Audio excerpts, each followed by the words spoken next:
Hello there. Welcome back to the Agostino Zinga Show with your host, Agostino Zinga. Hope you're doing well wherever this lovely podcast may find you. I hope you are doing swimmingly well. I really do hope you're doing swimmingly well. How am I doing? All good, all things considered. I cannot complain. Let me just lower this camera a bit so I'm in frame. All good, all things considered. I really cannot complain. I really cannot complain. I've been watching iShowSpeed stream. iShowSpeed is a streamer who mainly streams or only streams on YouTube. One of the rare ones instead of the kids, because most of the kids are on Twitch or on the other platforms like Kick and stuff. But iShowSpeed is one of the rare ones who streams, live streams, IRL streams on YouTube. Really fun watch, I'm not going to lie. I really enjoy his streams. He doesn't do much. He just walks around different cities around the world, interacts with randoms. Sometimes you'll eat on camera, sometimes you'll go shopping, but it's quite a chill stream. In terms of an IRL stream, it's not as in your face, it's not as offensive, it's not as illegal. He's not trying to attract minors and stuff and all that stuff that Zerka and that Hill Mike guy do. He's just kind of chill, hanging out doing his thing. And one thing I have to give the guy credit for, for an American, he's very worldwide, like as a streamer. Because I think because he decides to travel abroad and he doesn't just limit himself to doing streams in the United States, I think it's allowed him to have an international fan base. So he might legitimately be the greatest IRL streamer of all time merely because of that. Because I'd imagine a lot of IRL streamers, especially American ones, they don't tend to leave the United States, or they don't tend to go far from the United States, so their appeal is somewhat limited. But once you touch people's countries, it's almost like what I said before. Like, I've had this annoying thing that I've been speaking about often on my pod, where I'll sometimes mention how utterly rude and combative and just dismissive DJs can be. And I didn't understand it because, you know, I would always look at them like, I know they're noteworthy and they're celebrities in their own way, but they're a very niche celebrity. So I can never understand why a DJ that hardly anybody knows unless you listen to the music would be more rude to me IRL than a major, you know, pop star or something when you bump into them. Maybe you could say the pop star has more, you know, is more used to interactions, knows how to deal with it in a somewhat businessy, robotic manner. Maybe they can afford to do so because they have, you know, security around them, whatever it may be. But I have noticed that to be a thing. Like, the smaller, micro, the celeb, the more stuck up, pretentious and obnoxious they can be sometimes. But then if you go the opposite way, the bigger the person, the more time they'll make for strangers and just stop. Like, but and I've said before, if I was a DJ and I was coming up, or I was a professional, on my way to become a professional DJ, one thing that I would do is I would just make time for people, because it's something that most DJs don't do. They don't like it when you talk to them when you're drunk. They don't like it when you talk to them when you're high. They don't like them. They definitely don't like you when you ask them for tune IDs. They're very weird in their way of like treating fans. They're very similar to stand-up comedians in that it's almost one way. They want you to just consume and to buy what they do, attend their shows, but they don't really want much dialogue. So I've always said, if it was me and I was coming up and I was becoming a professional, even the stand-up, a professional DJ, what I would do is I would just be really nice to people. And I honestly think all you need to do is give people one interaction where you go out of your way to be nice, and they will be your fans for life. And I think that's what happened to iShowSpeed. iShowSpeed is going to countries in Europe that I've never been to. I've never been to Poland. I've never been to Switzerland. He's going to all these countries in Europe that even I, as a European, have never been to. As an American, Americans rarely travel abroad anyway. He's making fans for life. Those kids that he has like running after him in Norway, in wherever else it may be, those kids, you will never be able to say a bad word about iShowSpeed in their presence. They are his fans for life. He's cultivating an international fan base that more likely guarantees him that he will never go broke again. despite him maybe falling out of favor, maybe not being so popular, the fact that he's doing all of this groundwork and touching quote unquote the fans and going to meet them where they're at and being a man of the people, doing fun games, giving away stuff and just, you know, doing his thing. Obviously it comes with some perils. He has injured himself across the trip. I think he broke his ankle, he cut up open his finger, he had all those kids rushing him in Norway, pulling his hair. That got a bit crazy. But overall, it's been a pretty good idea and approach to take the whole IRL streaming away from the States, away from all the bait places, because IRL streaming, I'd imagine, especially in America, it's probably been overdone.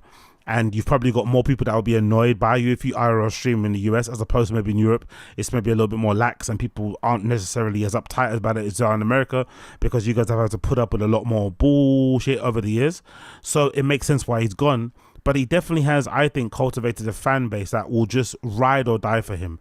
You see some of those kids that are following him around in his countries and it's like, raw, this is real. This kid legitimately has a solid fan base, a solid following around the world. So much so that they are literally mapping out his route, trying to guess where he's going to be next, standing outside stores, screaming and shouting his name. And it's not even like they're just there because of the clout thing and just fame, because sometimes it happens in London where there'll be a streamer out and about doing their thing and people just join the crowd because it's just fun to join the crowd and have some fun. When this guy opens the windows and he's at these places that he's at, the kids are literally screaming his name, chanting his name. iShowSpeed, iShowSpeed. That's just like, rah, these guys are actually there for him.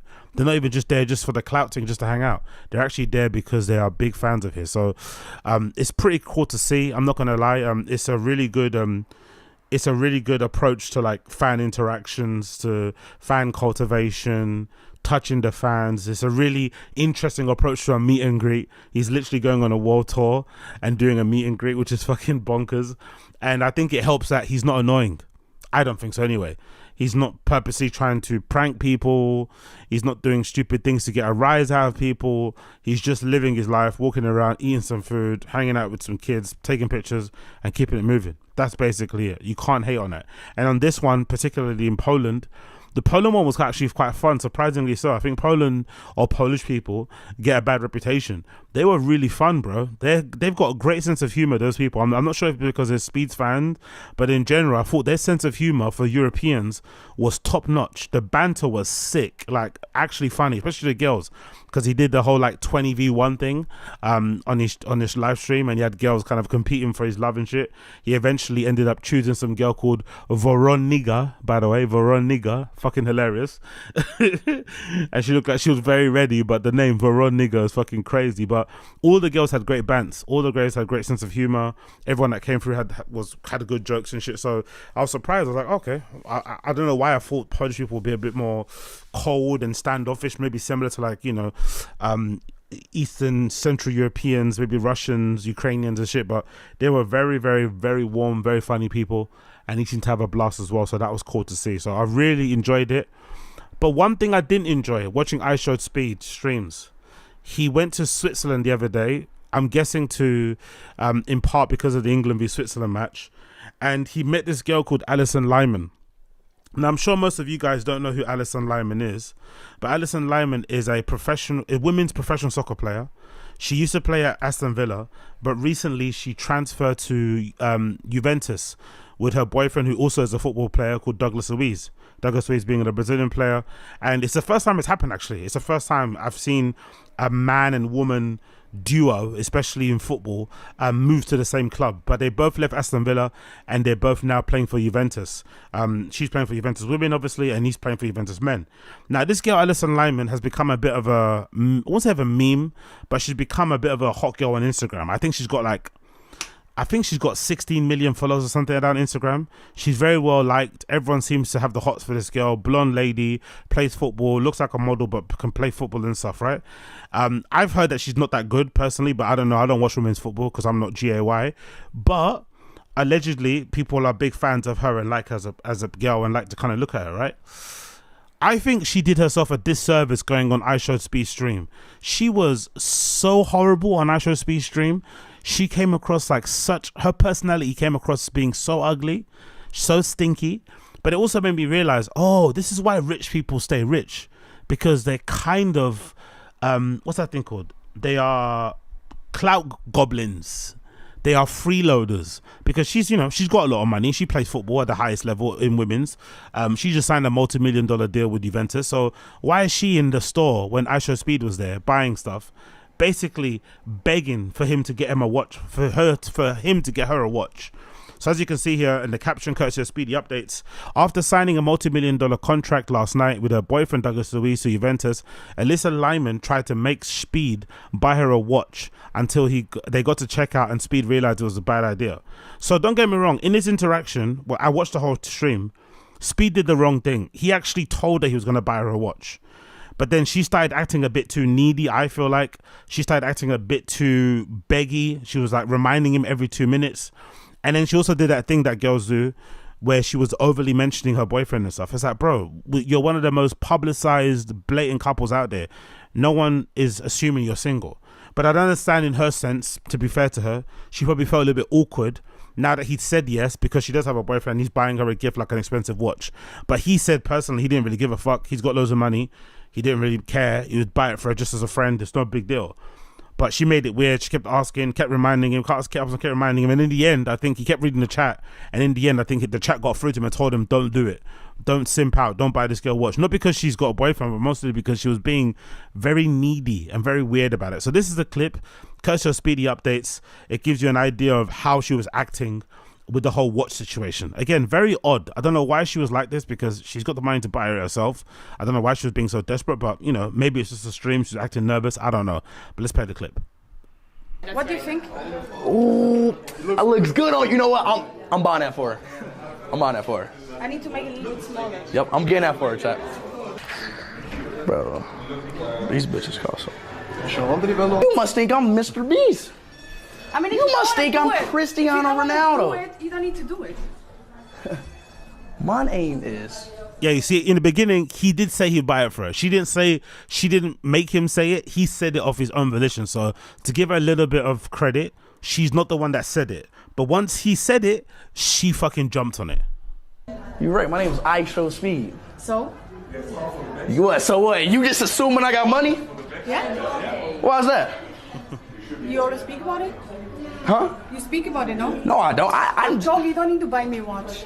Nah, no, I'll buy you one. Okay, take this one. How much is it? 11,100. All right, bet. But you gotta promise me something if I buy you this. Yeah. Oh yeah, you can meet my boyfriend. No. You can meet my boyfriend. You and your boyfriend. Yeah. And me.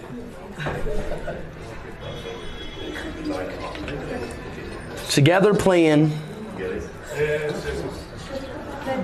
Never mind. Are we buying Alisha a watch, chat?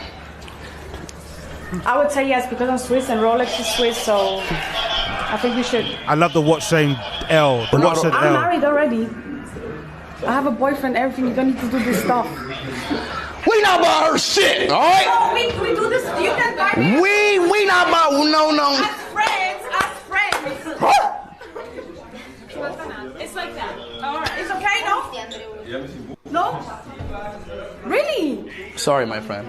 Alisha, I love you, but I'm sorry. No, if you don't want it, it's fine. Yeah, no. It's no problem for me. Yep. Okay. No problem for you.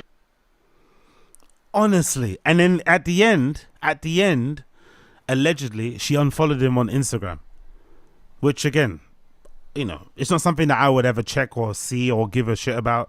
I think people who base their friendships on who follows and who doesn't follow them is completely lame. But in this world of content creators and influencers and public figures, unfollowing someone on social is essentially like a confirmation that you don't want to be friends with them anymore. And he confronted her about it after the game, and she did say, hey, yeah, we don't know each other, do we, right? So she clearly had a bit of an attitude about the watch thing. To be fair, in her defense, watching his clip back, he did say at first he was going to buy it for her. He was making some weird signs at the end there that seemed like he was doing the whole penis vagina thing. So maybe she was trying to tell him, hey guy, relax in it. I've got a boyfriend type of thing. Maybe. And maybe behind the scenes, we don't know what communication he's had with her behind the scenes to make her feel like she has to keep mentioning it. Maybe he was trying to, do the old slip and slide on the way in. But either way, I think she came across really bad in this clip. She came across really bad in the stream. And if anything, it kind of took away from any allure that people would have of her, because she seemed like a nightmare. Everyone that was watching it, myself included, were thinking, rah, man, prayers to Douglas Louise. She must be a nightmare behind the scenes, like a nightmare behind the scenes. How pressy and jumpy and stuff she was being about the watch. It's like, bro, you're not even like... And it was funny because she's the complete opposite of that Korean girl. There's a Korean girl that was on stream with Speed a few weeks ago. She came over for a date and stuff, and you know, it was kind of cool, cute, whatever. It didn't end with nothing in the end. But this Korean girl was the complete opposite of this girl. I think Speed was trying to buy her a chain or something, and she was incredibly embarrassed, like almost to the point of like she wanted the floor to swallow her up whole. She did not want Speed to buy her a fucking necklace. She was very gracious, very, very kind of shy, saying no until Speed basically convinced her to take it. But this girl, like the moment he, mentioned the watch and I'll buy you one, she jumped on it, bro. Jumped on it. It's like, yo, calm down. And the thing is, most likely, considering who he is, considering he's a black man, and somebody in the stream chat, who said it? A black man's kryptonite. Somebody said in the stream chat, big up whoever said in the stream chat, considering that she's a blonde, blue-eyed white lady, most likely he would have crumbled and bought her the watch anyway. If she just would have played it cool. If she would have played it cool, this kid's young enough, she's old enough, she's got experience, she knows how to flutter her eyelids and perch her back and stuff. She could have got him to buy the watch. It wouldn't have been that hard. But she was being too pushy. And to be fair, big up Game Breed Footballer, she's butters. No, her personality came across very, very ugly on the stream. I'm not gonna lie, her personality came across incredibly ugly. I was watching, I was thinking, man, this woman is gross. Like, what are you doing? It's so needy. But to be fair to her as well, like I said to her, I think that's how the rich stay rich. That's how the rich stay rich. The rich stay rich by never spending their own money. So even though she's a well-paid female football player who also dates a very well-paid male football player, I think the way people like this stay rich is that they never buy their own shit. So maybe she gets sponsored by whoever makes necklaces, Von Cleef, whatever the good girls are wearing. You get sent free things by Tiffany's. You get this, you get that. You loan this, you never send it back. All this sort of stuff. That's what basically happens with rich people. They never actually pay for their own stuff. That's probably why when she had the opportunity to get a Rolex for free from some 19-year-old streamer, she jumped at the opportunity. That's probably why it happened. But she did come across very, very, very gross on the stream. And I'm glad everybody in the stream chat got through to Speed, because he's got a stream where it's like, it's not like mine, right? He's got 200,000 fucking viewers. And the stream chat is rifling off like a machine gun. But I think he was able to notice all the L's in there for her whenever he mentioned her name. And they rightfully so told her to fucking relax. Do you know what I mean? Honestly. Told him to relax, and he eventually didn't end up buying it for her, and she eventually had to buy her by herself. But the thing at the end was the most lamest shit. Her fucking unfollowing him was so lame at the end. The unfollow at the end was so ridiculously lame. Like, really? So now we're not friends anymore because I didn't get you a watch. Like, okay, cool. Whatever you say, bro. But yeah, what can you do? I did enjoy iShowSpeed stream anyway. I really did enjoy stream anyway. Cool. We actually have an update for you guys. For those of you who have been checking me out and listening to some of the things that I've been speaking about concerning Jay Slater's disappearance, there is a bit of an update here. Another update courtesy of the Daily Mail. Of course, the Daily Mail are the only ones that are really on it, because this is like trashy UK news. So it's no surprise the Daily Mail are on it. And obviously it gives them a chance as well to kind of stick the boot in at minorities and foreigners and stuff, and non-white, because the people involved on the other side are potentially dealers and shit. So this is courtesy of the Daily Mail. The Daily Mail are reporting the following headline: the identity of Jay Slater's Johnny Vegas man is revealed by TV sleuth while hunt continues, as new identified mystery woman is now placed at last sighting of the missing bricklayer. So in the disappearance of Jay Slater, there is this man called Johnny Vegas, who allegedly was one of the two men who drove Jay Slater back from the club all the way to their Airbnb, because that was the last time he was seen at that Airbnb. So people are trying to, figure out who's the second man. Maybe they'll get some clues. Maybe they'll find out it was him. Who knows? But this particular detective, I think, who is a former police officer, he's been doing some great work on the ground in Tenerife. He interviewed a few people, got some sources, blah blah blah blah. He's actually made a lot of headway and be able to clear some things up. He actually got an interview with one of those guys and was able to kind of get more details as to what actually happened. And I think you will be astounded and surprised by what exactly went on and how it actually ended up being the way it is. A convicted drug dealer who drove missing raver Jay Slater to a remote Tenerife Airbnb just before he vanished last month is the mystery Johnny Vegas, the Mail can reveal. Ayub Qasim, 31, was tracked down last week and said apprentice bricklayer Jay... Okay, cool. First of all, first error, this guy isn't Johnny Vegas. So Ayub Qasim, who is the... Who is he? He's the... Ayub Qasim is a Somali guy who everyone's took in a picture. That's not him. Because allegedly there was two people. There was the Ayub Qasim dude who took Jay Slater back to the Airbnb, and there was the Johnny Vegas guy. The Johnny Vegas guy was a second dude, allegedly the black guy who people have been unable to identify. That's the one they need to get an eye on. Big up Gamebreed Football in chat. Oh yeah, cool. I'll put the dark mode in when I do random show. Then thank you for that. I'll leave it like this for now. But when I do random show, I'll put dark mode because there's another mode too, where you can have it more shadowy, so it kind of raises. It's not just black blocks, but I'll put the blocks when I do the random show. Big up Gamebreed Football. I appreciate you, brother. But now the TV sleuth Mark Williams Thomas has told the Mail Online that he has also interviewed Qasim and coaxed out more details for him to flesh out of the mystery, which include him confirmed the nickname Johnny Vegas is his. It's not, by the way. That guy is not Johnny Vegas. Please. It's a smart move, but he's not Johnny Vegas. Allegedly, and it's what I know of. Jay has not been seen since June 17th. He was driven away by Qasim and another man, who is Johnny Vegas, and who has been deemed irrelevant by Spanish police investigating, and which left Jay's family baffled. We scroll down. There's Jay. There's the Qasim dude, who allegedly was one of the people that drove him back. And obviously the rapper Potter Paper there too. We continue. And that's the independent fucking journalist guy. Let's scroll down. So let's see here. An extensive search of the mountainside near Masca in the Parque Rural Teno, close to where the mobile phone was last pinged using drones, dogs and helicopters has failed. A major breakthrough came last week when the Mail Online found Qasim at his flat in East London after a comprehensive investigation, and now he has spoken again in depth about revealed new details. Oh shit, he's from East. Bloody hell. Former Met police officer Mr. William Thomas, who's exposed Jimmy Savile, told Mail, in the last 24 hours I've spoken in detail with Qasim, who's better known as Johnny Vegas. He told me he was on a Veronica Strip in Playa de Americas and said that Jay wanted to carry on partying and that he hadn't anywhere to stay, so he invited him back to his rental. I'm already suspicious of this. Why would a young man go back to two older dudes' house because they want to party? There's no girls there, no drugs. Like, why else would they be there? It doesn't make no sense. So that's already a red flag for me. In the car, they played music all the way. They stopped to get once a can of fizzy drink, allegedly. You're going back to an afters and you're getting fizzy drinks. And there was 3 of them in a car, Jay in the back and Qasim's friend in the front. Once at the property, his friend opened the door and went to the left and went straight to sleep. So you're playing music all the way from the nightclub to the venue to the home, and then when you get home, you both go to sleep straight away. Come on, man. Jay walked in and Qasim walked in behind him, went upstairs and got him a red blanket. Okay. I don't know about this story, mate. I don't know about this story.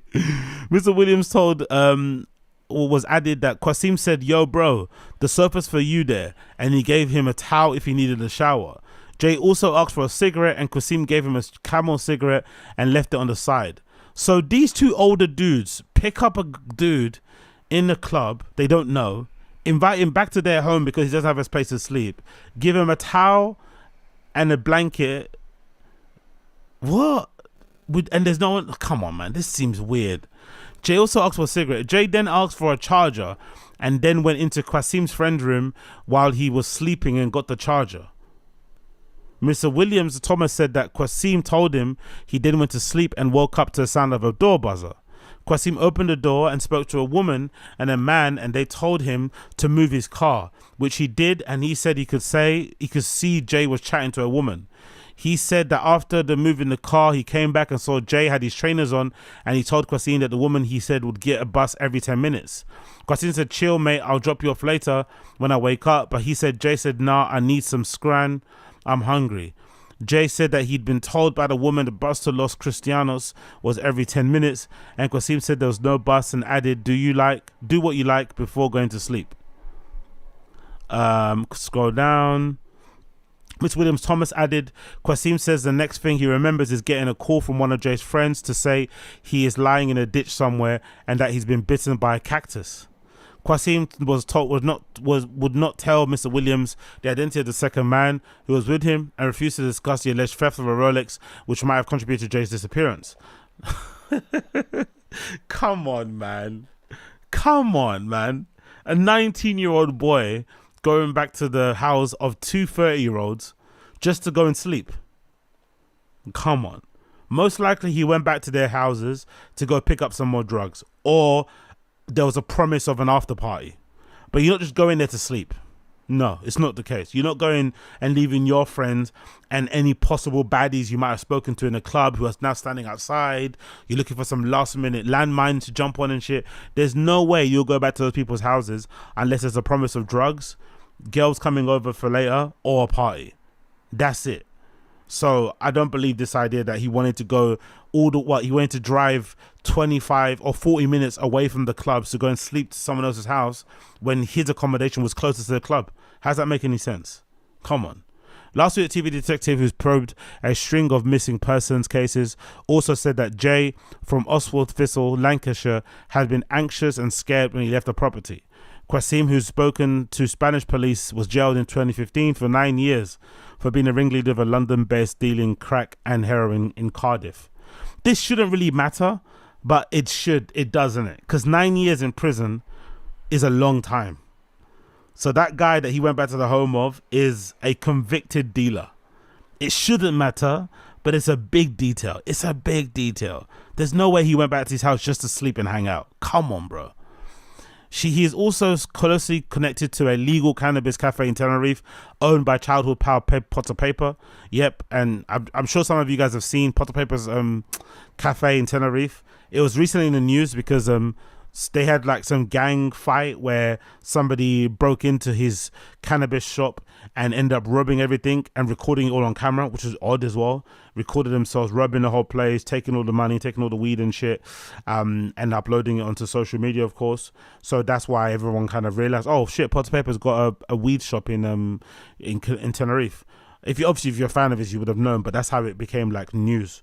So, these are people who are involved in the quote unquote criminal underground, involved in the drugs trade. The island is a party island. There's no other reason why that kid would go back to their house aside from drugs and maybe the promise of chicks and a party. Let's not lie about this whole sleeping thing. But I get why Qasim said it, because he doesn't want to get, involved, and he doesn't want to be blamed. Initially, it was thought that Johnny Vegas was a nickname of the second man who was at the Airbnb, but this has been ruled out by Mr. Williams Thomas in a new interview. I don't know if that's true. I don't know maybe that Qasim guy gave this journalist information and details that would make him believe he's Johnny Vegas. But from what I understand, nobody called that Somali guy Johnny Vegas. Johnny Vegas was the other guy. But, the other guy, we don't know who he is. But shouldn't the Spanish police know who he is? If the Spanish police know who he is, can't they just pass that information on? Because they already interviewed him. However, Qasim's story is still far from clear, as Jay's apartment was just 10 minutes away from Papagayo nightclub where the party was being held. Exactly. Why would he travel 45 minutes to another apartment when his own apartment is closer? On Saturday, Jay's uncle, Glenn Duncan, searched the area for several hours with his dad, Warren, 58, and his brother, Zach, 24. It's not looking likely that he's going to get found alive. Every day that passes, it makes it more and more unlikely that he's going to get found alive. Very, very, very unlikely. But it is unfortunate that one instance where you're just trying to score some more drugs, you're just trying to continue the party, could lead to your demise. It is unfortunate. Because imagine if all the rumors are not true. Imagine if he didn't steal a watch. Imagine if he's not a drug mule. Imagine it's just a kid who's having a good time like everyone else has every other year when they go to fucking Tenerife. But he just happened to be unlucky and bump into the wrong people. Because there's probably loads of dealers out there who aren't involved in crazy shit, who just deal, just to kind of make some money, and it's no big of a deal, and then they smash, you know, a couple of 21 or 19-year-olds here and there on the side, but that's all they do, he would have been fine. But for whatever reason, he bumped into some guys who, you know, talk the talk and walk the walk, and it's probably led to his demise. Or more than likely, he went wandering and he's just going to be found somewhere lying on the side of a mountain because he tried to get shade and, you know, he got exposed and blah blah blah, dehydrated, ran out of gas, whatever. One of the two scenarios, but it's becoming more and more unlikely they're going to find him alive, unfortunately. But obviously you keep, you know, positive, hope it does change, and hope he is found safe and sound somewhere along the line. There's also been an interview here with the uncle who's taking part in a new search as well. So big up the uncle, who's completely pissed off that he went over to Tenerife and found out or saw that there's hardly, you know, a lot of presence when it comes to the disappearance of Jay Slater, which makes sense as well. It's a small island, party island. They don't want to scare the people who are going there. But, you know, he was very angry, courtesy of the son here. Jay Slater's furious uncle wants to burst into the police station and make Tenerife police follow every single lead. Glenn Duncan told the son that he doesn't believe police are taking the search seriously and labeled it a massive letdown. And again, you can understand why, because, you know, I guess that's Jay Slater's, according to the picture there, I'm thinking that's Jay Slater's brother. That's his brother Zach. That's the uncle. What's it? The uncle Warren and the dad. No, or the uncle and then the dad there on the right hand side. Damn it, bro. Scrolling down here in the article, you got a little breakdown of the hunt for him and where he was found and where he went. Yeah, that's a long time, innit? He stays at Airbnb with two pals on the 16th. And he hasn't been seen since then. That's a long time, bro. To be outdoors on your own with no, you know, no outdoors experience and stuff, and how to survive, like no survival experience, sorry. For a teenager, I'm not too sure about that one. His comments come as the family's desperate search for the Brit teen approached the fourth week.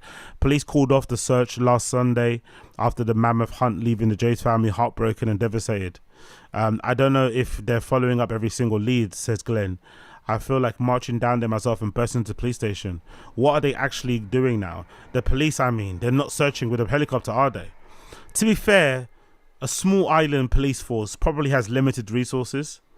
And most likely they just don't want to get involved because they don't want to be the ones to discover his body and shit. They also don't want to bring too much negative attention to this whole disappearance because they're afraid that it's going to scare away tourists and shit. So I get why they're taking the foot off the pedal. And in general, island police, island people, island life is very slow. So to expect the same level of intensity and searching that you would get in England is really dumb. Personally, it's really, really dumb, really naive. If anything, the money they raise on GoFundMe should allow them to hire some private investigators who can do that intense search, and maybe if they get the British police involved, they may also help. But you can't expect their, you know, this Tenerife police or whatever people over there to be as bothered as they are, because it's not their child, and also it's tourism shit. Do you know what I mean? They're probably going to blame it all on that. And I'd imagine there's probably people out there that probably blame the kid for getting lost in the first place or being involved with those dodgy people. Are they doing door-to-door inquiries or sitting there looking at CCTV images? Cops use sniffer dogs, drones and helicopters of volunteers of mountain rescue experts, but to no avail. Jay's devastated uncle vowed, "We're still holding on to hope. We have to, because we don't know. It's just torture every day. I got to the point where the sadness has gone and it's just anger." Yeah, man, they got to be furious, but, you know, there's just literally nothing they can do, innit? Nothing they can do. Jay's friend Lucy Law, claims she called him shortly after 9 a.m. on June 17th to tell her that he was lost in the middle of nowhere, desperate for a drink, and had 1% battery. Glenn said that if he had lost or hunt on a trail, he would have been found by now. Yeah, exactly. That's the thing I'm saying as well. Because if you're a foreigner, you're probably going to go on the obvious paths. They would have found him by now, so the fact that they haven't found him by now is very eerie, unfortunately. I've been thinking third-party involvement from the start. Glenn also said that he was baffled by the police decision to roll out the two men who Jay spent the night out with at £40 a night Airbnb. Why would these two lads hire a villa up there? They're down on the strip, you know. What's it like down there? There's millions of apartments and hotels down in Los Cristianos, Americas. The reason why they hide it away from the strip is to hide it away from prying eyes. That's the obvious thing. I remember somebody in the stream chat told me before that most likely the woman that was hired, the woman that was Airbnb-ing out her place was most likely involved. Because I said, oh, why didn't that woman give that kid a lift home? But most likely she's involved in the illicit drug trade, you'd imagine. Most likely they use that house as like a stock up place, as like a, you know, warehouse, as a place to whatever. So that's probably why the house is so far away, to keep it away from prying eyes, and obviously to stash their stuff away from the strip and shit and blah blah blah blah. Yeah, exactly. Stash house. Pick up Chris Mack, stash house. So that's the reason probably why they're not on the strip. It makes sense. There's some of the police there. The Guardia Civil, you see there searching. They then apparently, when one has been found, came out and he said he arrived alive and left alive. The fact that he has come out and said that all his mates have left him and he had nowhere to go. He was 10 minutes from his apartment in Los Cristianos. He's not stupid. If he didn't have a room key, he could have gone to his, yeah, exactly. That's not, so they're trying to say that he went to those guys' apartment because he lost his room key. Spanish cops have spoken to both men already and cleared them to return to the UK, dubbing them irrelevant to the investigation, but there has been calls for the police to speak to him again amid the ongoing mystery. Yeah, it's just not looking good for the kid, innit? Every day that goes by, we've all watched First 48, we know Wagwan, it's not looking good for him, but you never know, innit? You never know. Stranger things have happened, miracles can happen, so he could get found, he could be found, and it all could turn around in the future. We just have to hope and pray. We just have to hope and pray. Moving on. There's this pretty cool video, or pretty funny video, courtesy of, what's his name? Grime Daily, regarding the one and only Rhuigi from Rhude. He sat down with the Grime Daily guy to talk about his come up. And it made me laugh because this particular video, I think, in my humble opinion, is clearly a lie. So I would like to know, why do people lie about their upcome or their come up, their upbringing, their start when it comes to creative, cultural, entertainment, arty stuff? Like, what's the point? Now you're creating great stuff and people love what you do. Why are you embellishing your startup story to make it sound movie-like? Because it's not true. Sometimes you just want to do stuff because you want to do stuff. There is no like crazy reason why you started or some highfalutin story or some sob story. Like, everyone wants to have like that really cringe kind of American Idol story and narrative to explain why they do what they do, when sometimes it's as simple as, I enjoy doing this, so I just started doing it. It's not that deep. So let me play this video that features Rhuigi of Rhude explaining why he started his brand. Could never ask me what a dream job was, because to me, I was just wanted to be able to have a bed and all these things. So for me, yeah, I've heard that. Like, part of the reason you started this brand is because you wanted to have a bed. A fucking bed, bro. I didn't even, dude. This is. Come on, man. So the interviewer has said he's heard that. He's heard that. So this is his thing that he says. I want to have a bed. I want to have a bed. It's one of his kind of points that he hits every time he has an interview. Bro, you started making t-shirts and like button-up t-shirts, button-up shirts with like fake Marlboro fucking designs all over it because you wanted to sleep on the bed, or because you just thought the design was hard, or because you thought you had a particular voice in menswear was needed, or your aesthetic was missing, or that you felt like there was a gap you could kind of feel. Or do you want to make money and be famous and fuck some baddies? Why are you lying? You went to have a bed. That's why you started a fashion brand. Why didn't you just get a job? if you were bedless, right? If you were bedless, why not just get a normal job? Why would you make a brand? That makes no sense. This is like real story. I used to fold like 6 blankets to sleep on. For real, dude. This is true stuff. Like, it's, so wait, and it's okay. Fair. We've all had to do some crazy shit. I've had to sleep on foldable beds, bunk beds, one bed, no bed. Cool. We've all had to, you know, if you're from the streets or you're from the ends, you've had to do some rough things to get where you need to get to. But that wasn't the inspiration for me. What? Deciding I wanted to DJ, deciding I wanted to have a podcast, deciding that I wanted to have a brand. What is that? What? That was just what you had to go for at the time because you didn't have the means to not go through it. But when you do have the means to not go through it, you change it. You change your circumstances or you change your situation.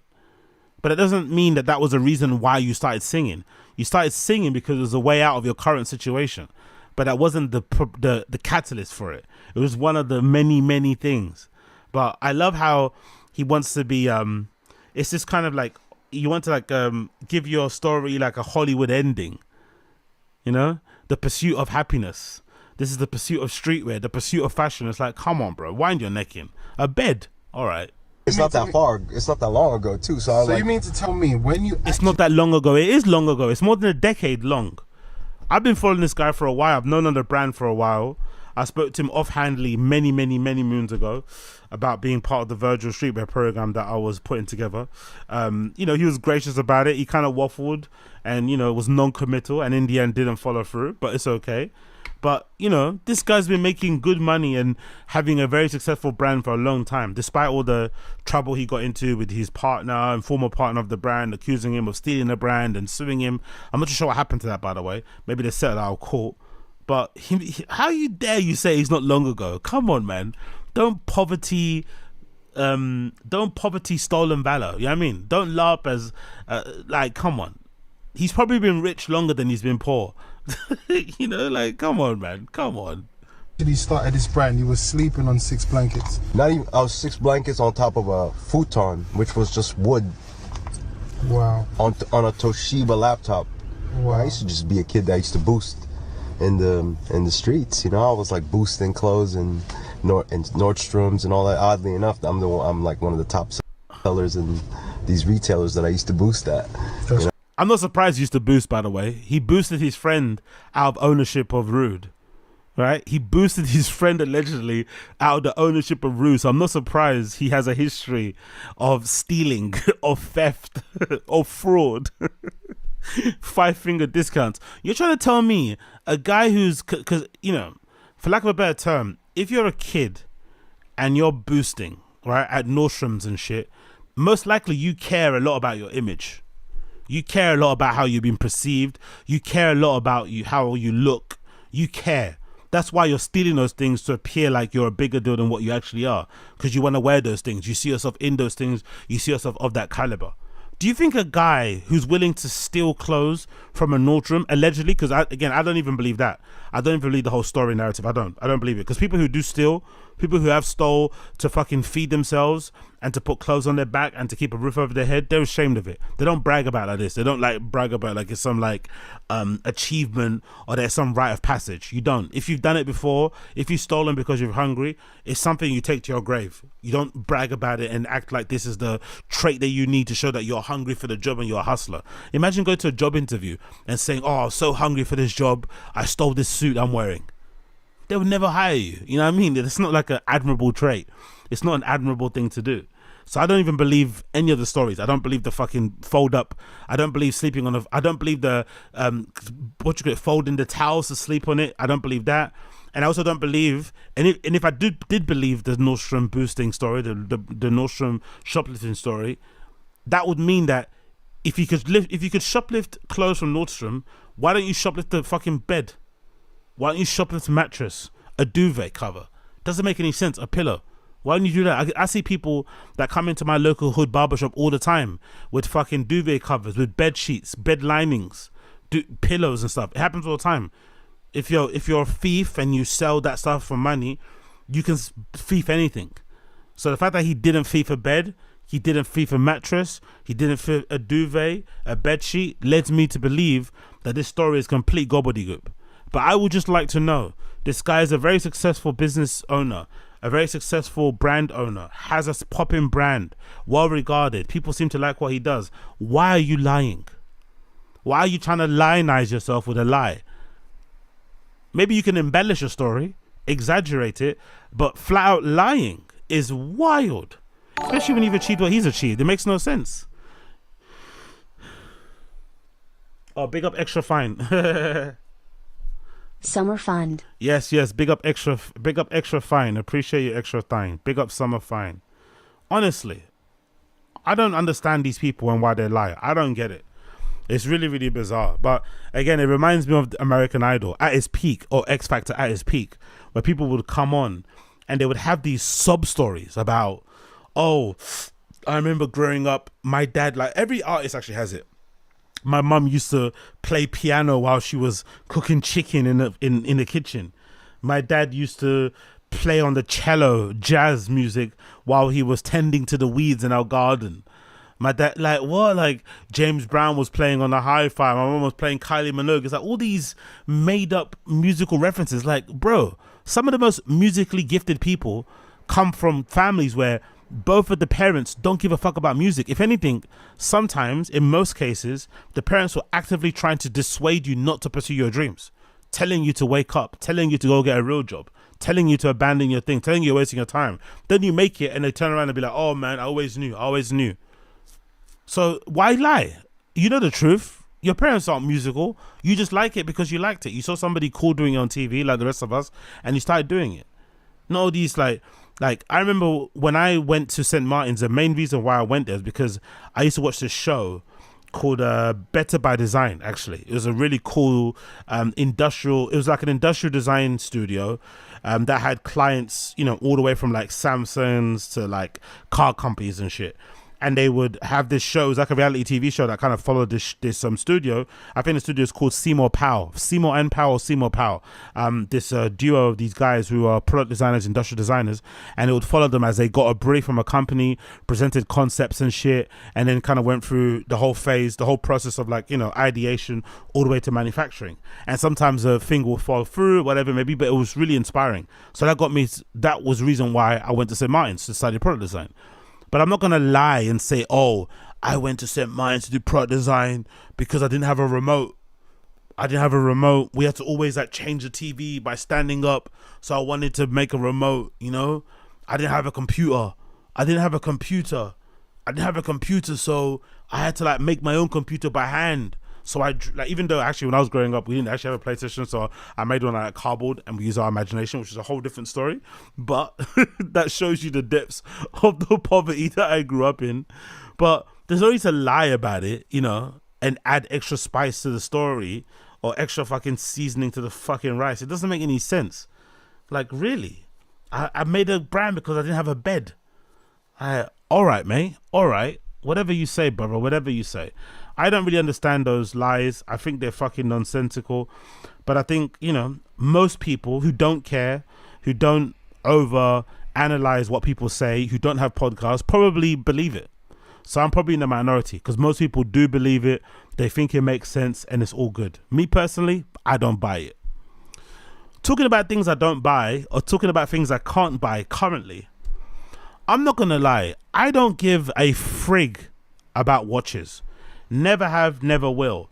The most I care about watches is probably Casio G-Shocks, which I've got a couple because of my streetwear history, my streetwear roots, and the fact that they were the staple and still are the staple for most streetwear people or streetwear guys or people that are into that sort of stuff, especially sneakers and shit.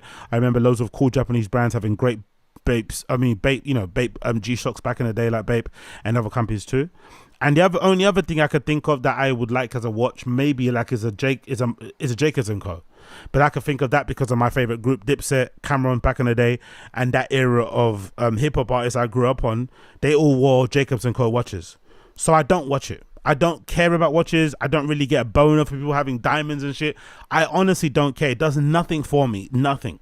The only thing that intrigues me about it is the idea that people are wearing on their wrist, you know, the same worth of as like a house or something. So when I see somebody's tray of watches in a little container with that little tubular thing that they put it on, I'm like, wow, this person has like 7 houses on this tray. That's pretty wild. And I also think about the idea about, you know, in the watch area or in the watch industry, there's a lot of people who pay a lot of money for really high level, high quality fakes. That's also a whole hustle itself. The hustle of the watchmakers trying to sell you watches and pretend like it's the only one that was created of that level and shit. Just the whole entire ecosystem I'm fascinated by. But this particular video, big up this content creator. I don't know what his name is. What's his name? The guy's name is Chaddy Alexander, I think, or Chad Alexander. Big up him on social. He does these really cool compilations where he kind of looks at special events and sees what celebrities are wearing And this particular one that he did for Michael Rubin's white party is fascinating to see how much the watches are worth and what they look like, because some of the prices on these watches is obscene that anybody would spend this amount of money on a watch, you know, and they don't use it for you know, as a time device. They use it mostly as a piece of jewelry or as a status symbol, but it's still fascinating to see. And notice who's got the most expensive one out of everybody that went to the white party for Michael Rubin. It's absolutely fascinating, this video. Let me play it for you.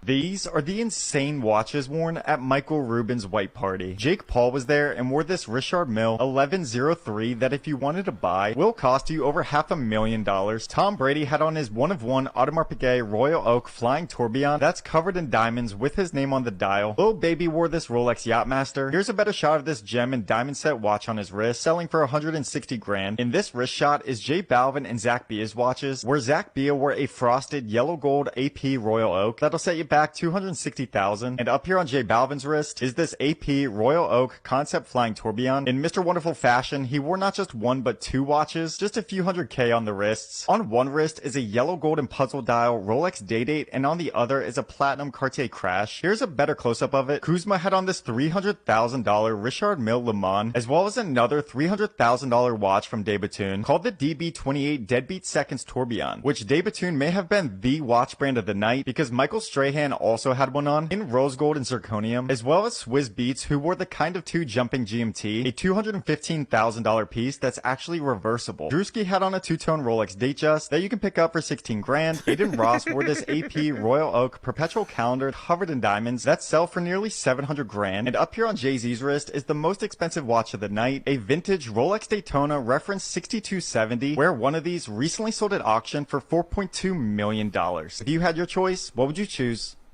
These are the insane watches worn at Michael Rubin's white. Did you hear that? Jay-Z's watch was worth $4.2 million. It doesn't actually look like it either. If you saw it offhand, just, you know, for your naked eye, you wouldn't think it was worth 4.2 million, because it looks just like a gold Rolex. Yes, it has the diamonds around the edge and obviously in the face, but it doesn't scream 4.2 mil. But that's worth 4.2 million. Fucking fascinating. So just the idea that people walk around with that amount of worth on one particular thing, because usually even with chains, they usually spread across a couple of chains. They maybe look a little bit more shiny. A house is a house, a car is a car. But I could never imagine putting the money that I could put on a house into a watch. That's what my brain doesn't kind of regulate. At the moment, I think I've kind of, because of social media and because of content online, my eyes have kind of gotten used to and started to appreciate what a Richard Mille looks like. Because for me, a Richard Mille is basically like a high class G-Shock because of the rubber kind of strap and stuff. It just looks like an adult version of a G-Shock. So I'm not too mad at that. But still, would I spend 1.2 mil on one? No, don't give a fuck. But that's as far as it goes. I'm happy with my Casios. I'm happy in the end if I end up getting a flipping a Jacobs & Co. watch and get that done. That'll be a cool thing to have, just as like oh shit, I remember when I was a kid and I fucking love these. But apart from that, I don't care. Could really care less about watches. So it's fascinating to see there's a particular type of rich person, rich guys in particular. When you have everything, I guess there's not much more to buy. Watches become the next frontier, you know? That's probably the only thing, because it's also a cool interest to have, because it gets you into collecting. It gets you into maybe learning about different watch designs and techniques and finishes. It maybe gets you in a different tax bracket because you get to speak to different people, expand your network. Maybe you get to travel. There's loads of things I can see why men like it. It's almost like golf, right? It's almost like it gives you like another lease of life, or another kind of boom. And dudes, I always say how hard it is to find friends when you're a guy, especially when you're an adult. So if you have an interest like watches, I understand why, because, you know, there's a community around it. There's magazines, there's Instagram accounts, there's forums, there's probably Reddits and stuff you can go on. It's probably a thriving community of people who like to just watch what rich people buy, like to collect stuff, like to maybe get stuff, what's that thing called? Repaired, you know? There's probably a whole entire scene around people who have these watches. So I completely understand why people get them, but it does nothing for me. It really does nothing for me. The only thing I could give people props for, to be fair, is AP. AP needs to get a lot of props because I never knew APs existed until recently. But I feel like as a brand, they've really done a good job, you know, imposing themselves in the watch industry and become the next sort of like one that everybody likes, probably even more than Richard Mille's. I think nowadays people still regard Rolex as maybe as number one in terms of that luxury watch area and scene, but I think APs have definitely come in a second, maybe closer, maybe Richard Mille's, in terms of brand recognition and what people want to buy. So you have to give those guys credit for how they position themselves. It's fucking cool. This Cartier crash watch I really like. This again, I'm more familiar because of this watch because of Tyler the Creator. Tyler the Creator's got a few of these in vintage ones actually. I think without the diamonds and shit, and they look pretty cool. And it's just nice because it's a different type of watch than what you'd see a normal rapper wearing. So I like the design, you know, with a kind of warped face and stuff. It almost looks like a watch that Salvador Dali would design. So I kind of like that. And obviously this guy's Richard Mille here, this basketballer. That looks pretty cool. But I would never ever spend this kind of money on a watch. I'd rather buy a bunch of houses in different countries for that type of watch. You know what I mean? You could easily get a fucking nice crib somewhere in Paris, somewhere in Berlin or whatever. Maybe a crib to rent out here in London or something. Maybe not the best one, but still. I could never justify spending all of that money on a watch that I could buy on a crib. It's not going to happen. But it's just fascinating to see that. And I bet you as well, that bottle of wine, I'm not really familiar with wine. I don't really drink it too often. But I guarantee that bottle of wine is also probably worth a ton of money as well. So you got a $4.2 million Rolex, and you probably got wine in a box that's probably worth, what, 100 grand or something? Jesus Christ, bro. I guess at a certain level, when you've got money, what else could you buy? You know, you probably bought all the homes. You've got a home on each coast. You're bi-coastal. You might have a home in Miami or something. You might have a maybe not a home away from the States because you don't want the upkeep. You probably just, you know, splash out on really nice hotels. All your kids have been put through to school. They've got nice trust funds and nest eggs for them. There's not really much else you buy. So I understand why men decide to get into watches because, you know, I'm sure as much as I love cars, I'm sure once you start making real money, you know, once you drive a bunch of cars, you've driven them all, you know? It's hard to really get into buying, like, how many, and you're only one person, you can't drive all your cars at once. So I understand that, but I just look at this stuff and I think to myself, wow, man, could you imagine having one of, like, the funny thing is, because I saw the other day, I saw a guy in a Ferrari in my area. And part of me likes that, because again, Cameron being my favorite rapper, Dipset being my favorite rap group of all time, I've grown up watching Cameron go to like Harlem in a drop top Lambo, right? And I think that's kind of swaggy to bro through in your end, in your hood, in your area, a place where you used to fucking do kick ups down the street, used to ride stolen bicycles, jump on the bus for free and shit. To be driving on those same streets in a Lambo or Ferrari must be quite swaggy. But it's also hilarious, the contrast of being in a really run down, dilapidated area and kind of flexing that sort of money. Like, imagine being in the Weatherspoons. Imagine being in the Weatherspoons somewhere in London and you're ordering a pint for like £4.50 and you've got a $4.2 million Rolex on. It's like, what? Your watch is probably worth more than a building. You know what I mean? It's like, yeah, that's too much, man. But Jay-Z reminding people that, you know, his money is different than everybody else's, because 4.2 mil is just wild, absolutely wild. But big up him, and big up the people that will wear watches. For me, I'll stick to my Casios.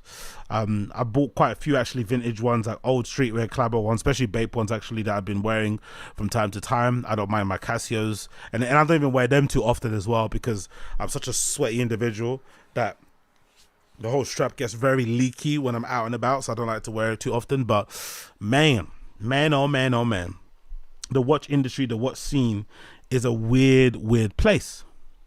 Talking about weird places, I have to give what's her fucking name a lot of bloody credit for popping up at this random rave in New York somewhere. Big up Charlotte DeWitt. Allegedly, Charlotte DeWitt was rolling around in New York and she happened upon this little collective at Williamsburg who do these outdoor raves where they kind of do them, you know, underground type of vibes. and she decided to put up on her social media account and kind of give them a bit of promo. But it's been met with some, you know, with some opposing opinions as to what, if this was good or not, or did she blow up their spot. So I'm going to play a clip for you that features Charlotte the Witte raving with these guys these guys who are part of this underground techno scene, I guess, in Williamsburg somewhere.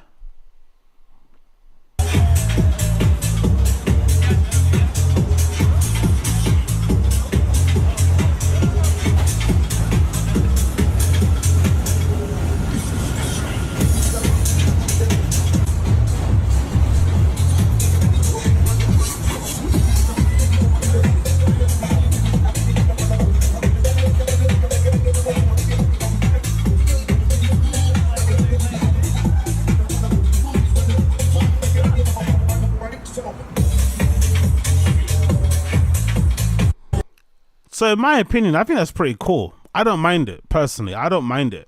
I think, if anything, it's refreshing to see, because from what I've heard, DJs in general are not the greatest when it comes to just chilling and hanging and vibing and partying and having a good time. Maybe they get jaded from all the gigs. Maybe they're cynical from seeing the other side of the industry, or maybe they're just cunts, but I don't know. But I've heard a lot of DJs aren't really the bestest people to hang out with and vibe with. So it's nice to see a DJ of her level. She's world famous, right? Like her, lump her attitude, her things that she's said and done in the past. She's definitely one of the biggest DJs out there. So for her to take time out of her day to actually go exploring the city that she's playing at, and not just go there to play and duck and leave and, you know, stay in the hotel the whole time doing drugs, at least she's going out and communicating with people, even if she is going out to maybe squat some drugs, who knows. But the fact that she's going out and engaging with people and actually discovering, you know, parts of the scene that probably a lot of people hadn't heard of outside of New York, and blowing it up and giving it more attention is a great thing. Obviously, if they're an underground thing and they do it kind of ad hoc and it's all kind of done illegally and shit, maybe they'll be a little bit annoyed because it might bring unwanted attention to them. But I'd imagine it's not going to hurt. It's not going to hurt to have more people who maybe want to be part of this scene, who didn't know it existed, seeing it for the first time and then wanting to go there for the next time that they're there. And it also, you'd imagine, for a raver or for a DJ like Charlotte the Witte, who's one of the biggest ones out there, she plays at, you know, festivals with hundreds and thousands, if not millions of people, you know, in attendance and maybe watching after the fact. It's probably nice as well for her soul and for her spirit to be able to go and see something at the grassroots and be on the dance floor again like a regular person. Maybe not have maybe not have a bunch of people recognize who she is and shit. That must be quite nice, because it kind of gives you faith. You know, it kind of restores your faith in the scene, rejuvenates you, gives you the buzz that you need maybe to go and do your thing. And who knows, she might have even got some track IDs. She might have even got some track IDs that she might then implement in her own set list and start playing in places, which would be pretty cool as well, right? Imagine walking around looking for a record store, looking for places to go and score some gear at, and then you bump into this random rave, and now you want to play some of the tunes that these guys were playing in your own set. That might be quite a cool thing to kind of see in the future. So I think it's a good thing. I like it. I don't mind it at all in the slightest. I think it's good for her to basically be highlighting and blowing them up. I think she even posted it on her main Instagram account, tagged the people as well and all sorts. They, I think, liked it. They were happy about it as well. So they seem to be happy. I think it's just miserable people on social media who are like, oh, it's underground. Don't talk about it. Don't talk about it. Oh, it's like, shut up, man. Shut up. You're hosting a party on some bridge somewhere in Williamsburg in the daytime, you know, like, come on, you're not exactly in a warehouse somewhere. Do you know what I mean? You're in a quote unquote public space. If people want to talk about their experience, that they can. And if her blowing it up is going to add a couple more years to their runway, it's going to allow them maybe to do more parties, maybe charge, maybe start making some money, maybe hiring some people, maybe inspiring some new generation of people coming up. It's not a bad thing. Shut the fuck up. Stop fucking crying. I love to see it. It's great to see. And it shows that she is human after all, right? She probably doesn't look that human when she's behind the booth doing her thing and zoning in and chilling and playing and doing her vibes. But it does show that she's human. She's part of the scene. She loves it, as we all do, going out partying and raving and finding all the spots you're going to chill at, and it's all nice to see. I like it. I flipping flipping like it, and I wish we could see more of it actually. We don't actually see a lot of that. We used to get a lot of those type of parties in London back in the day. I say pre-pandemic. Usually a lot that if you were around you would know while going with the Hackney warehouses back in the day. They don't happen as much, or maybe I'm just not as plugged in, I don't see them. I still see forest raves. Those are still big here in London, where people will basically take a PA system, usually one of those ones that you just wheel in a little wheelbarrow, or they have wheels already on them, and you could plug, it's basically like a active speaker, and you just basically play your decks onto it or a phone, and they'll usually go in a forest somewhere and just party and maybe have a bucket and say, hey, give what you can for the fucking party. But that used to be a thing. That used to be really popular in London after hours, people doing these forest raves. And I remember finding them myself. It was always fun because I would be raving in a club somewhere. It'd be 4 a.m. You get chucked out looking for the next place to kind of do your after party at, and you'd be wandering around the streets of London. And sometimes I would literally go to Hackney Wick, go to the marshes and shit, and literally be cupping my ears walking down a canal trying to see if I can hear the fucking music. Obviously sometimes you couldn't because they didn't want the music to be that loud so that they'll get kicked out and the police would come, but you'd be looking for it that way. Do you know what I mean? That's how fucking wild it got. So those places aren't really the same anymore. They don't really exist as much as they did in the past. I wish they did. Now everybody's going to clubs and pay for tickets and shit, and it's all commercial and legit and shit. The rawness, the edginess, the risque version is kind of dead and buried, but it's nice to see that that spirit is still alive in New York in certain parts, and it's cool to see her pushing it and promoting it. I love it. I frigging love it. So, talking about things I love. Talking about things I love. I was listening to an episode of Freakonomics. I'm sure some of you guys know what Freakonomics is. It's a really cool podcast. They do really cool episodes, and they had an episode of Freakonomics that was hosted by a guy who does, I think it's called Strategy or something. I forgot his actual name, but there was a guy who does this podcast. I think his name is PJ Vogt.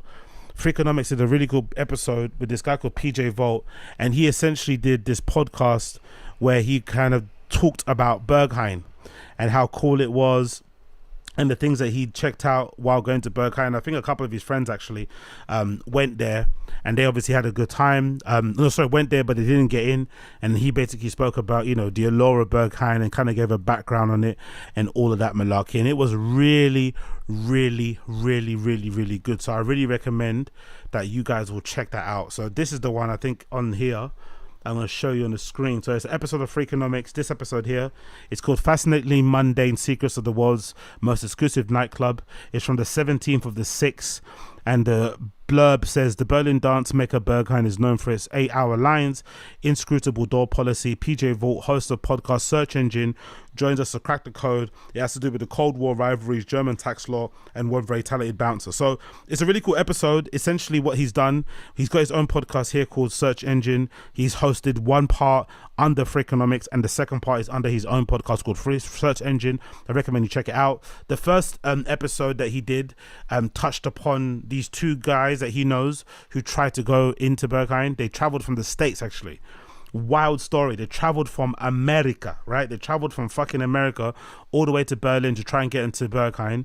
So I can't complain when I'm in the queue for fucking 8 hours. These guys traveled 8 hours, waited more than 8 hours to try and get in, and didn't get in the end. But essentially that kind of is what is the jump off point for him to kind of research Berghain and find out all this shit about it. Really fascinating episode. Some things I wanted to point out that are really incredible about the episode. Number one thing he pointed out that I didn't realize, I've known about it, but he drummed it home very succinctly and very clearly in the pod. He mentioned that the techno tourism accounts for 1.5 billion euros of Berlin city's GDP every single year. Germany's GDP, Germany as a country, is 4 trillion. But Berlin itself and the nightlife industry contributes 1.5 billion. Can you imagine? That's insane numbers. Insane numbers. But it also explains why they probably are where they are, why it's a bit of a, you know, it's kind of on its own as a city in terms of nightlife. No other place can kind of compare. But the amount of money they generate kind of makes you see that their scene, even though, you know, there's a lot of locals there that go, it is kind of being funded and really kept at that sort of level by tourism. Without it, maybe it wouldn't hit those numbers. It probably still would be quite high because people there live and breathe nightlife, they live and breathe techno, live and breathe clubs. But 1.5 billion is wild for one city to generate just from nightlife alone. Because I think London's one, last time I checked, was like in the 700 millions or something of that nightlife. But that also included restaurants and shit. But this is specifically techno tourism, 1.5 billion. I thought that was crazy. The second thing I thought that was really interesting was his description of Sven. So Sven Marquardt is one of the most famous bouncers in the world, and obviously one of the head bouncers, obviously there at Berlin, in Berghain specifically, and somebody that a lot of people are kind of scared of, intimidated by, blah, blah, blah, blah. And I think he mentioned quite often in the episode that he's really tall. And he's not. He's actually not that tall. But maybe I think when you're scared and you're nervous and you're really looking forward to being somewhere, maybe your sense of your perception is all warped. So maybe everything seems more grander. Even the spaces you're going to, the people you're seeing, they all seem larger than life. But he's actually not that tall. He's like 5'8", 5'10", maybe that. But the guy in the podcast tried to make it sound like he was like 6'5" or something, like he was a man mountain. But obviously he looks very intimidating and shit. But oddly enough, he's actually one of the nicer bouncers there. That's a funny thing. Of all the bouncers they have at Berghain, I'm not sure if it's on purpose, Sven's actually the nicer one. He's actually the one that's gonna, I wouldn't say he's gonna talk to you like he's your friend, but he's not gonna be as curt, he's not gonna be as cold, he's not gonna be as standoffish. He is quite, welcoming in that respect. So that's always thought was interesting, that he looks the way he does. He's covered in piercings on his face, he's covered in face tattoos, but actually in real life, he's actually pretty sweet and a pretty cool guy. The other thing that I think is really impressive about Sven, listen to the episode, he's a photographer. He's been a professional photographer for most of his life. It's something that he takes very seriously. And for the most part, whenever he's being interviewed for an exhibition and shit, he does tolerate questions about Berghain, but he likes to concentrate most of his, media press run and shit when he's promoting his gallery shows and maybe books and stuff to the photography work that he does.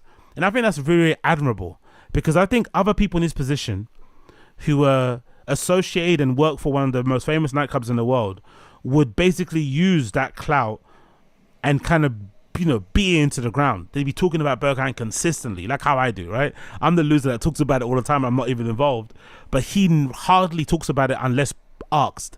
And when he is asked about it, he usually talks in very vague generalities about it. He doesn't really like to go into detail about how to get in, about what to wear, about whatever the background. He just likes to talk about his work as a photographer for the most part, and might give you some blanket statements about how to get in and what not to get in, but it's never anything that deep. So he goes out of his way to only focus on his photography. But I also think it's really cool that even though he's a big DJ, even though he's a big personality in the club scene, he's never once, I think, from what I can remember, gave him the impression that he wants to be a DJ. Everyone wants to be one, myself included. Everyone wants to be involved. Everyone wants to be playing in these clubs. Everyone wants to be in these green rooms, in these dinners, at these hotels, at these festivals and shit.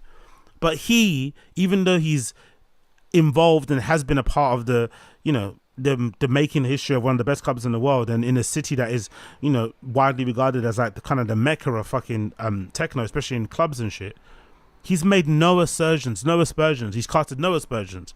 He's made no inclinations that he wants to be a DJ himself. He's just focusing on his photography. He works there as a bouncer. He takes his job very seriously. They've got a great team of people there he probably trusts and stuff that he's worked with for a long time. They know what they're looking for. They can make a judgment in a couple of seconds and shit. They usually are right on the money. Once you go in, you realize all of the faffy, annoying, pretentious, obnoxious, downright discriminatory things they do at the door is to a reason. It's has a reason, because once you go in there, the vibes are immaculate. But he doesn't try to be that guy on the front. He doesn't try to be the big star. He's almost like a really good number 2 or number 3, which is also something that you don't really see a lot of these days. Everyone wants to be the big guy. It's even like we see with parties, unashamed people putting themselves on like the main lineup of a rave that they organize themselves so they can play. I think it's really cool. I think it's really, really, really, really, really cool to see. But there's an interesting clip that I want to play here, courtesy of this particular podcast, I thought was fascinating. And that clip is concerning the curfew, because I'd never thought about it until they mentioned it in the pod. So he mentions how Berlin came about to be a city that has no curfew. Because I never even thought about it. But that's a big part as to why the scene is where it's at, or the scene is at level it's at, the quality it's at, and why everyone wants to go and rave there. Because essentially you can be out if you want to. You could be out from Thursday to Monday without a stop. Sometimes from Tuesday to Monday without a stop. Berghain itself as a club is open from Saturday all the way until Monday without a stop. In the heyday days, sometimes it'll open until Tuesday. So all of that, I think, is what makes it a special place, right? But the history behind why it was a 24-hour, why it is a 24-hour city will absolutely fascinate you, and is somewhat in line to what Super Jello is saying in the stream chat. It's not all the way there, but Super Jello's in the right line of thinking of how it became a 24-hour city. It blew my mind because I didn't know this at all. I was not aware of this being a fact, but this is a really interesting tidbit of how Berlin became a 24-hour city with no curfew. I wanted Lutz to tell me how Berlin's unusual nightlife scene had come to be. And that story is the story of two arguments. The first argument takes place in the late 1940s. Argument one is about a very specific rule: curfew. In Berlin today, there is no curfew. Bars and clubs stay open as long as they want. And can you tell me the story of how Berlin came to be a city with no curfew? What is the origin story of that decision? This decision is almost 80 years old, and it happened right after World War II. So in 1949, you had already a divided city between the eastern sector and the western sector. The eastern sector controlled by the Russians, and the western sector controlled by the British, the French, and the Americans. And in the eastern part, there was a curfew at 10 p.m. So all the restaurants, bars, hotel bars, cabaret bars, etc., they had to close at 10 p.m. in the eastern part.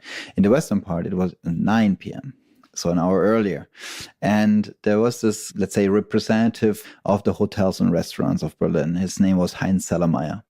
Heinz Zellermeyer. There was no club commission back then. Heinz was instead the deputy director of the Guild of Berlin Hoteliers.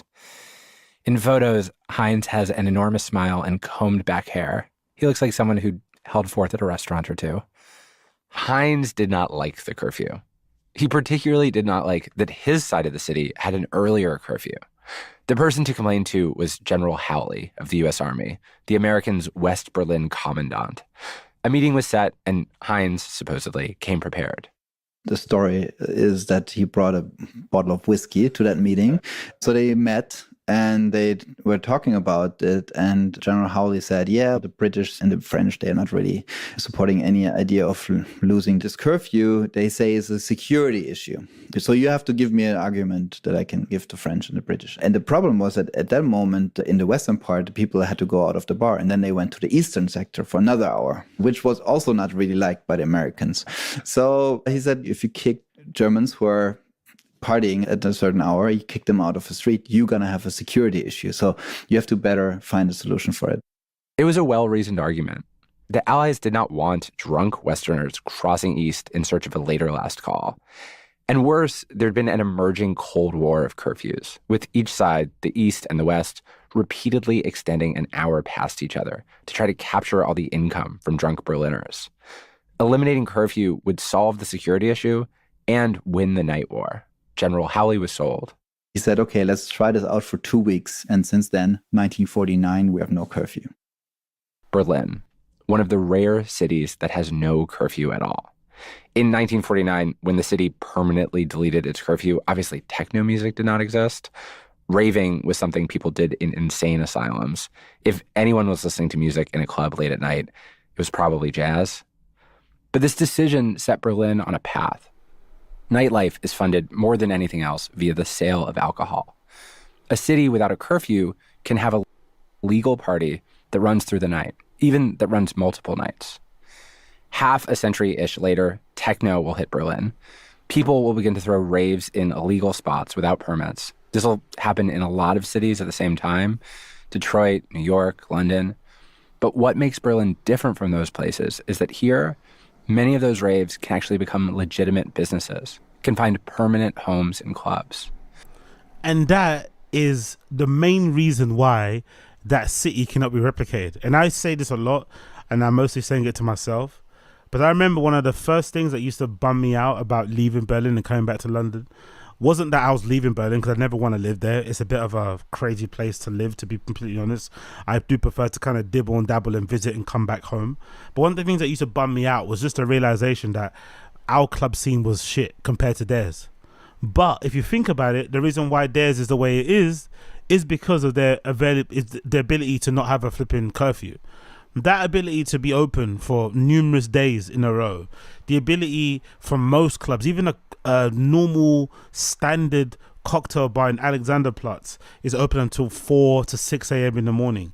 That slows down people's tendencies to go crazy with the drinking and the drugs. Even though people still do go crazy and they overindulge, that allows people to take their time. So there's more of a culture of literally going to clubs sometimes at like 1 in the morning, 4 in the morning, because it's going to close at 6 p.m. the next day and stuff. But it just kind of changes the flow and the tempo of the rave.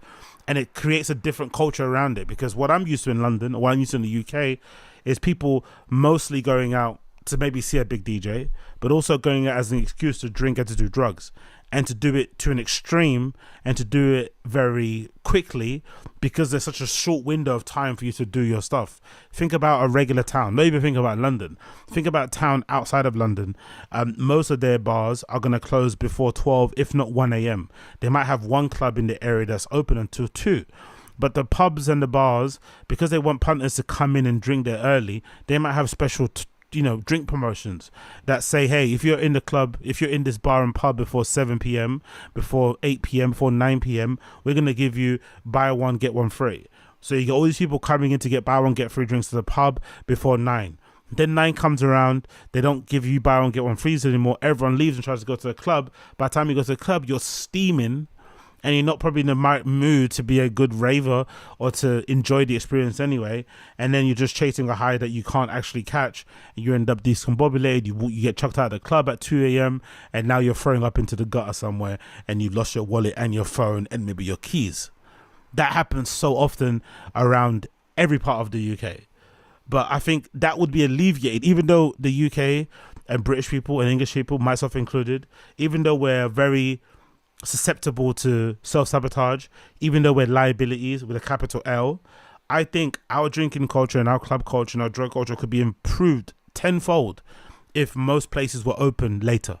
That would legitimately ease some of the pressure. Even you go to places in Liverpool Street, you see so many people packed into clubs, into cocktail bars super early, because the drinks deals are really early and they're gonna close early, so you need to get in there early to get your drinks in. And then by the time they leave those places, they're so drunk, it's crazy. Whereas in Berlin, even though everywhere there people are selling drugs and doing drugs and drinking a lot, I don't think I've seen a single fight anytime I've been out there. Not a single one. None. Even if you go to a place like Witte and you go to all the commercial clubs with the commercial looking people and shit, I've not seen one fight. One. So that must be because of this, non-curfew thing. But the way it happened is hilarious. The year it happened in, 1949, is hilarious. A lot of interesting things happened around that time. The war itself was very interesting.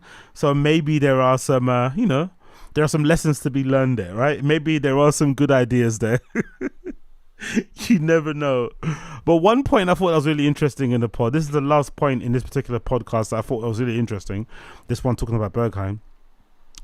This last point that they made was really interesting because it made me think, should I be a participant or should I be happy to be a visitor? Because this guy was talking on a pod, the host of it, PJ Vogt, basically made this particular podcast about Berghain because his friends were traveling through the States to go there, but unfortunately they didn't get in. And it was actually a fascinating story about how they went, their mood and shit. I actually prefer the stories of people, how they didn't get in and what their mindset was, blah, blah, blah, and what they did after the fact, as opposed to the people that did get in. Because sometimes people that did get in, they almost feel chosen, and they almost have a really inflated sense of self, and they get all up their own asses. It's a bit nauseating. The people that don't get in are usually pretty, can give you a pretty rational, nuanced point of view as to why they didn't get in their own opinion. Anyway, long story short, he speaks to a guy that's involved in the Berlin Club Commission and asks him, hey, what do you think about my friends? Here's a picture. What do you think? Would you have let them in if you were a Berghain bouncer? And of course, the guy's like typical Berliner, typical German person, overly fucking, he took the point overly literally. Oh, I don't work in clubs. I don't know. It's like, bro, just use your imagination. All right. So he finally gets through to him. He uses his imagination. And then he speaks about how, he doesn't think those guys would have got in and they didn't get in the end. But then he also offers a different way of how to get into those clubs. And he basically encourages people to be more participatory in the club scene. So if you want to get into Berghain, don't do what I do and just queue up like a regular punter. Try and get involved in the scene. And then that way you might be able to get on a guest list that might make it easier for you to get in and stuff. So it's a very interesting perspective about how to navigate the club scene, which I don't personally agree with. But nonetheless, let's hear what he has to say. I did at another place called Schwutz. I wondered what Chris and Dan would make of that judgment. So later, I asked. Chris told me, Schwutz? They loved Schwutz. It was the club they'd ended up at after being rejected from Berghain. Berlin, this magical city, had somehow sent them to the place where they really belonged. Lutz was not a selector, but he did seem to have a selector's eye. Your read is so good. Chris, who I know better, he's one of my favorite people to spend time with. If I were having a party where it was really important that someone dance in the middle of the dance floor for 8 hours, he would perhaps not make the cut for that party. I think the first question you have to ask yourself, are you a participant or are you a visitor? And it shouldn't sound sophisticated or arrogant. It's just like a club. The definition of club is being part of a club. And if you're not part of the club, why should you being able to enter? I think the idea of just buying myself in is the opposite of a club, what it should actually be. A club should bring people together who have similar interests, similar preferences. A club should bring together people of similar interests. Absolutely. But what if you're someone who doesn't belong but still wants to just go check it out? Is there a way to sneak in?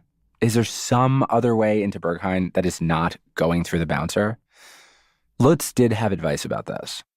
My tip that I usually give is make a plan of exploring Berlin, maybe from the outskirts. Go to venues that are not very known. Go to places that are somehow interesting for you because you did your research and you saw some artists that you want to see and they're playing. So go there. And you get in very easy because venues that are not very known don't have this kind of level of selection. Usually there's not even a queue. And then you get friends with the bartenders, you make friends with the DJs there, and you have an amazing time in an unknown venue with unknown artists, basically. Yeah. And the next time you're coming, you're going to reach out to them. And because they liked you or they connected to you, they will ask you to start in their home with dinner. Maybe you go to a bar, you make more friends. And even maybe they make sure that you get in on a guest list of some venue that they're going at that night. But I think it's part of that journey that you also have to make to be part of the scene. So while I agree with him in general, I think I would push back a little bit. I agree with the point that he made in the beginning about the importance of maybe treating clubs like clubs, because that maybe is a reason why the club scene there is so good and why you usually have a good time, even if you go on your own. If you go on your own. If you go by yourself, you're probably guaranteed to have a better time than you would any other place in the world. I think so. Especially when it comes to nightclubs, because people are really just chill and shit. And it's just a fun place where people are expressing themselves, dancing, being free, not being super stuck up and shit. And it's a quote unquote democratized dance floor. There's no VIP room. There's no VIP section. Everywhere is kind of accessible to everybody. Blah, blah, blah, blah, blah. Cool. And usually, especially in Berlin, a lot of the clubs are built in this weird like maze system. So it's almost like a weird discovery thing to kind of, traverse around it and shit. So all great. But I think when it comes to being a participant or being a visitor, I don't think you need to be a participant in Berlin, especially to get a good idea of what the scene is like. I think it's really important, probably more important. I guess if I was going for the first time again, I would probably go to all the clubs that weren't Berghain. Sorry, Berghain. I always say Berghain. That weren't Berghain. I think that's a better way to get an understanding of this. Like, imagine if you were really new, you didn't really know much, but you wanted to gain an understanding and appreciation of the scene and what it's about. I think going to all the other clubs is way more important than going to Berghain for the most part. It's almost like football in a way. I think if I was teaching somebody about, or if somebody wanting to learn about football culture, I don't think the right place to go is Old Trafford. I think if anything, you should go to like a non-league club, maybe go to a championship club, maybe even go and watch a Sunday league game. And that would give you a better understanding of British football culture. And then maybe in the end, go to flipping Old Trafford, go and watch a game at the fucking Etihad or something, go and watch a game at fucking Arsenal's ground, Chelsea's ground, Stamford Bridge. That would make more sense. But I think holding up Berghain as the pedestal and the number one only place to go to is dumb, especially considering how hard it is to get in there, the demand to get in there as well. And I don't think it kind of represents entirety of what this club scene's about. The club scene is way more nuanced, there's way more range, there's way more, there's just way more to see out there than just one club. Obviously that one club is one almost perfect representation of what clubs should look like, but it's not the only one. There's plenty of others out there. In a city like Berlin, you're probably doing yourself a disservice by only trying to get into that one place, because there's so many, which is what makes it less painful when they very personally tell you can't come in, because there's tons of clubs that you can go to literally around the corner. It's not that deep really if you don't get in, but I would advise probably doing that. But then when it comes to not being a participant, I don't know about you, but maybe because I've really enjoyed the last few years where I've kind of I've made an active decision to not be involved in the scene and to almost approach everything as a fan. I enjoy it way more, because in the past when I was trying to get in and I was being met by resistance or rude people or pushback, I would take it very personally, and it would unfortunately affect my ability to enjoy said thing. It'll take the enjoyment out of it, especially when you know too much. You have too much information, the inner goings on, the back. It's hard not to take it personally. But I think I enjoy things way more now that I'm a fan than I would be if I'm on the inside. And I think there's nothing wrong with just being a very enthusiastic fan, like I am. Being very enthusiastically into something, following it, but having little to no desire to be involved in the business side and be pally with this person that makes this club and that club. And I think I noticed it a lot with Fold. When I first started going to Fold and talking about Fold a lot on my channel, and I went there a few times, I noticed like a bit of a weird feeling and attitude when I was talking to the owners and something. And I almost got like kind of a reminder of how I felt when I made a decision to kind of leave the streetwear sneaker scene in London. It almost felt like I almost got the impression they felt like I was begging it, like I was trying to be their friend when I wasn't. I was generally just enthusiastic about a club, asking questions and shit, and just being, my normally chatty, bubbly self. But I guess in their eyes, they might have thought like I was trying to get into their club and trying to be in the inside and wanting to sit in a green room with them and be friends and get in for free. And it's like, no, if anything, I don't want to ever get in anywhere for free. Maybe somebody puts me on a guest list and wants to support me on their fare so I can get in and not have to queue. But I always want to pay my ticket and pay my way, enjoy my night out like everybody else does. And I think there's a real benefit to doing that. It's not all the time you have to ask for things. And I think the all asking of things is always nonsense, because, clubs are just clubs. You just pay your ticket, you go in, you have a good time and you go away.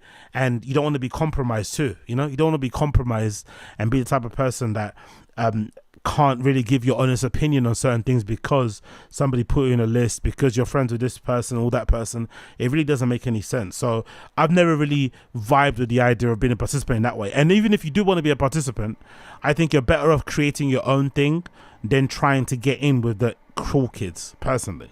I think creating your own thing, having your own club night, having your own label, having your own channel, having your own page, pushing your own people or push people that you are into and stuff, or having your own voice is probably a far better way to get involved than trying to beg it with clubs and try and be that guy that's always trying to get on guest lists, because we all know them, right? Every country, every city in the world has those people who are always trying to get in on a guest list, always trying to social climb. It's gross. I don't like it. I don't think anybody does like it. Maybe the people that are getting sucked off probably like it, but I personally don't and would never do it. So I do prefer doing it my way, where you just go and enjoy things like a very enthusiastic customer, and I see a lot of them. You go out to clubs and places and you see people like myself who maybe are way more geeky and into it than I am, who follow a certain person, like, you know, the Rene Wise Fine Club's a good example.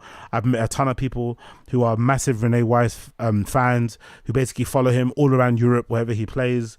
They then meet other people who follow him as well, and that's all well and good, because I don't think he gets those people in for free.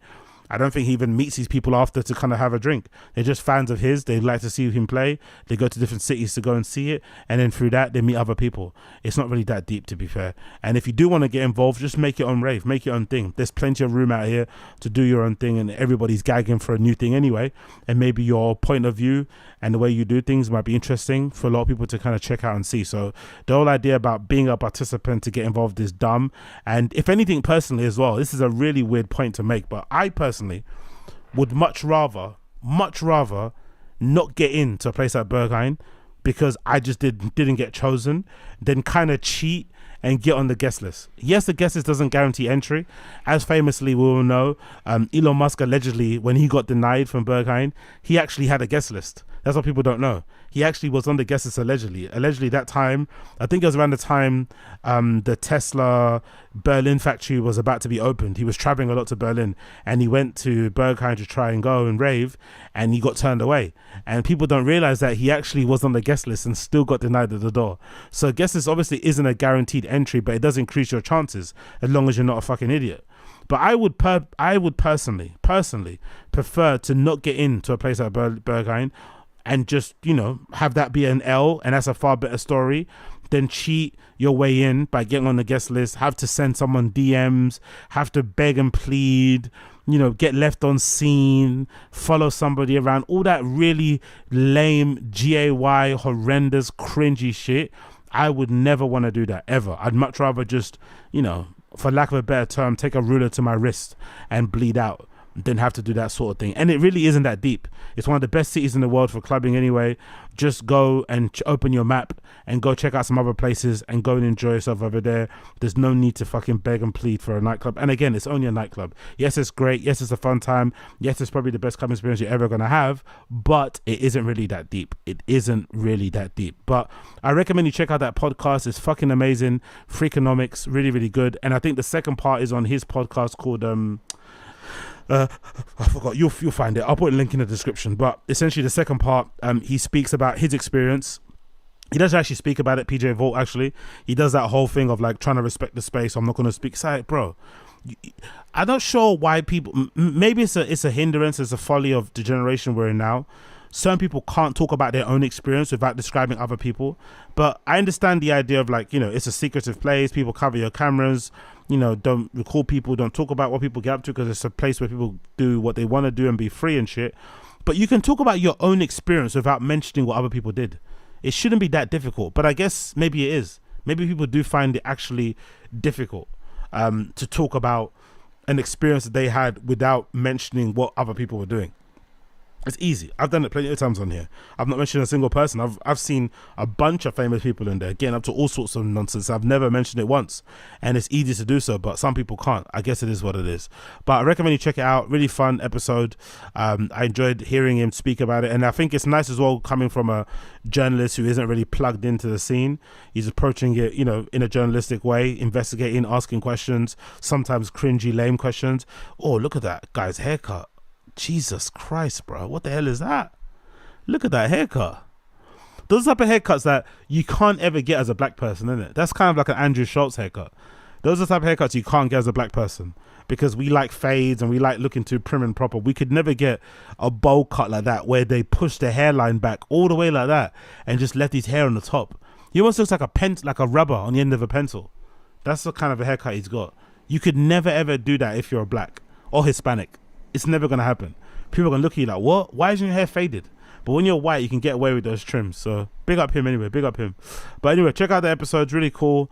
I enjoyed it, and it kind of gave me more enthusiasm and encouragement to go back to Berghain soon and get my sticker on my phone. Anyway, cool. Let's leave it there because I have to prep for the random show. So thank you for tuning in, people. I appreciate everybody that's tuned in to the podcast. I appreciate you all. Make sure you smash the like button if you're watching this video after the fact on YouTube. When I re-upload, make sure you hit the fucking 5-star reviews on all the podcast apps that you listen to. That'd be greatly appreciated. Give me a fucking like. Don't be stingy. Give me a bloody like. That would be absolutely incredible. I'd love to flip and see that. And then of course, because we need to end and we need to play a tune today, which I haven't flipping prepared, play with me for the second here while I get the tune that I'm meant to be playing here prepared. Let's actually play a song here. We're gonna play. Let's play the Marinas. Let's play the Marias. Let's play the Marias and let's play Heavy. The song of the day today will be the Marias Heavy. That's going to be your outro song today. Thank you for tuning in. It's always a pleasure, never a chore. And I'll see you guys again soon. Peace.